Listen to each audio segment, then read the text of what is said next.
Y'all get ready for the maverick of motivation. Give it up for Jim Doc Weathers.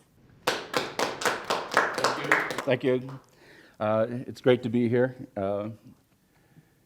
You hear people talk about having a calling, and you've heard them talk about having a purpose, and you even hear them saying that they're passionate about what they do. And it's interesting is that purpose and that passion are actually intertwined.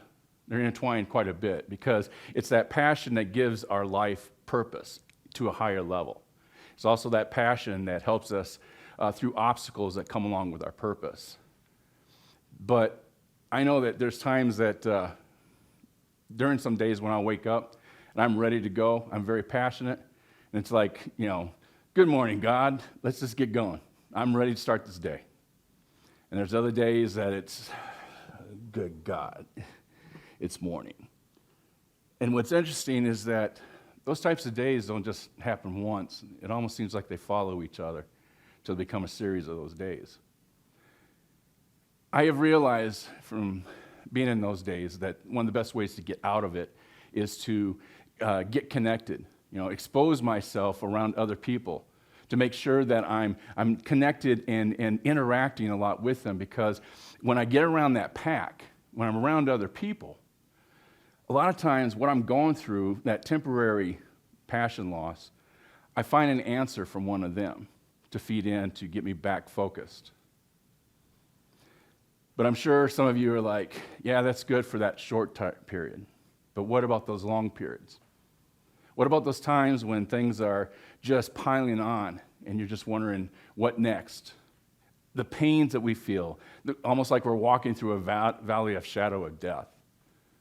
Well, a lot of times you think that those are distractions, but they're really not.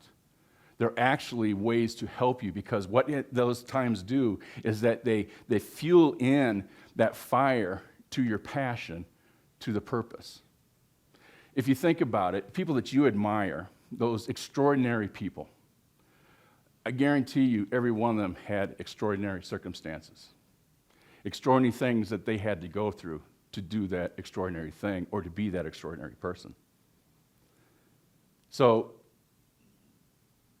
when I was thinking through these processes, I started thinking, okay, so my calling, I feel, is a target. My purpose is an arrow.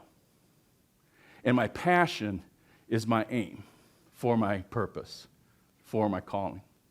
Now, what's interesting about the arrow is that it doesn't start. You can't actually push it.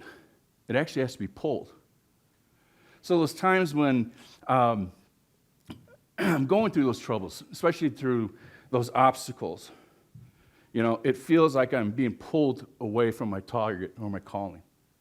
And then there's other times that it just piles on even further. And I'm like, I don't think I could take another day like this. And then I've been there where it comes back. I feel like I'm stretched so far back that the only cord that I'm attached to, I feel, is going to break. And I'm like, what am I going to do? What am I going to do? I am to my limit. What am I going to do? This is where I want to be, but what am I going to do? I want to encourage each and every one of you. When you're in that situation, when you feel that there's nothing left in you, I want you to aim true towards your target.